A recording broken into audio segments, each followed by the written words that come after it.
राधा बहन का इकलौता बेटा अमेरिका में रहता था। एक दिन राधा बहन का किराएदार कहता है, अरे माँ जी अकेली बैठी रहती हैं, बेटे के पास क्यों नहीं चली जाती? अरे कैसे चली जाऊं, नई नई शादी हुई है, अभी तो थोड़ा बहू के साथ समय बिताएगा, तभी तो दोनों के बीच समझ बढ़ेगी ना। अरे कैसी बात कर रही हैं माँ जी, समझ बढ़ाने के लिए 5 साल काफी होते हैं। 5 साल की शादी को कोई नई शादी नहीं कहता। हाँ वो तो है, आया था पिछले साल उसका फोन, पूछ रहा था कैसी हो, पर अब तो काफी साल हो गए, कोई फोन भी नहीं आता। तभी फोन की बेल बजती है। लो 100 साल की उम्र है, आ गया मेरे मयंक का फोन। अच्छा कैसे पता कि ये फोन उसी का है? अरे कैसे पता नहीं चलेगा, माँ हूँ मैं। अरे रहने दो माँ जी, 1 साल से जिसका फोन नहीं आएगा वो अब क्या करेगा? होता भी वही है, फोन पर मयंक है। कैसी हो माँ?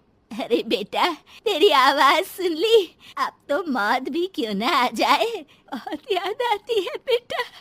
माँ मैं वो ऑफिस में था। अच्छा माँ, वो रीना बोल रही थी कि तुम अकेली रहती हो इंडिया में, वो ठीक नहीं है। अब बुजुर्ग भी तो हो रही हो, अकेले पकाना खिलाना, वो चाह रही है कि अब तुम यहीं आ जाओ, हम लोग साथ रहते हैं ना। राधा बहन की आंख से पानी गिरने लगता है। और क्या जीवन में है तेरे पापा के जाने के बाद। तभी बीच में बेटा माँ को रोक देता है। हाँ हाँ ठीक है माँ, तो मैं आता हूँ अगले हफ्ते तुम्हें लेने के लिए। राधा बहन को तो मानो बुढ़ापे में किसी ने पंख दे दिए हो, उड़ी जा रही थी पूरे मोहल्ले में। अरे वो मयंक आ रहा है, अब तो अमेरिका जा रही हूँ मैं, वहीं रहूंगी। अच्छा है मौसी, आपका जीवन देखकर तो मुझे भी रोना आ जाता था। कोई बात नहीं मौसी, देर से ही सही सब अच्छा होने वाला है अब। राधा बहन दौड़ दौड़ कर सामान ला रही थी। अरे इतना सामान तो 2 साल में भी कभी नहीं खरीदा जो 2 दिन में लिए जा रही हो मौसी। अरे बेटा आ रहा है ना अमेरिका से। अच्छा, तो पकवान बनाने की तैयारी चल रही है? हाँ बिल्कुल, उसको बेसन के लड्डू बहुत पसंद है। रात भर भूनना तलना ये सब प्रोग्राम चलता रहता है राधा बहन के घर में। और फिर वो दिन भी आ जाता है जब बेटा घर आता है। कौन? माँ मैं मयंक, ये घर का क्या हाल बना रखा है, न सफाई न धुलाई, कैसा लग रहा है ये घर? घर तो ऐसा ही था बेटा, हमेशा से, बस तू थोड़ा कमजोर लग रहा है। क्या हुआ बेटा?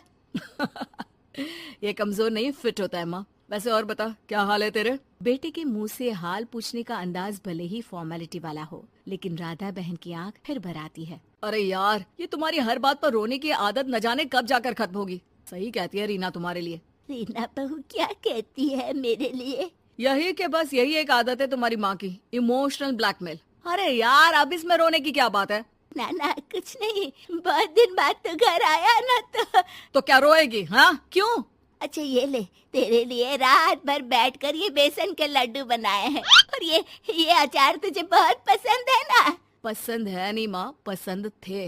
अब तो फिटनेस के लिए ये सारी फालतू चीजें मैं खाता भी नहीं हूँ। ये फालतू चीजें खाकर ही तो तू बड़ा हुआ है बेटा। अब रहने दे माँ, क्या क्या खिलाकर बड़ा क्या है, मुंह मत खुलवा। कौन देशी घी में शक्कर डालकर पराठे के साथ से है शरीर में, वो तो भला हो रीना का जो हेल्दी डाइट देकर सब मेंटेन कर रही है। राधा बहन बेटे की आने की खुशी में इतनी दीवानी थी कि उसे बेटे के बात का अंदाज और लहजा समझ में नहीं आ रहा था। अच्छा रुक, पालक वाली दाल बना देती हूँ। रहने दे माँ, मैं होटल से ऑर्डर कर देता हूँ।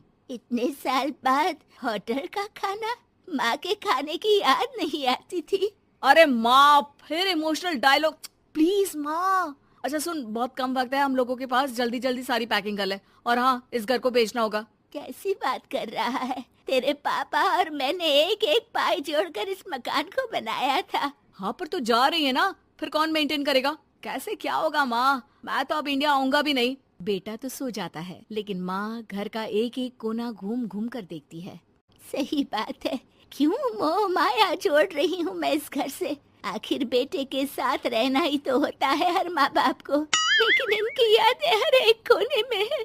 खैर औने पौने दामों में घर को बेच बेटा और माँ एयरपोर्ट के लिए रवाना हो जाते हैं। माँ यहीं बैठ, मैं अभी आया। नहीं बेटा, मैं साथ रहूंगी, पहली दफा आ रही हूँ ना।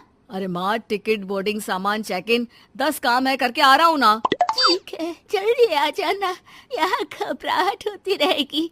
बेटा माँ को समझाकर चला जाता है। माँ बैठी रह जाती है लेकिन बेटा आता ही नहीं। एयरपोर्ट के लोग बताते हैं कि इस नाम का लड़का तो कब का अमेरिका की फ्लाइट लेकर उड़ चुका है। माँ किसी तरह अपने बीके हुए मकान में ही आ जाती है। मुझे कुछ दिन रहने दो, पता नहीं क्या हुआ, हो सकता है कोई मजबूरी हो बेटे की। नया मकान मालिक कहता है।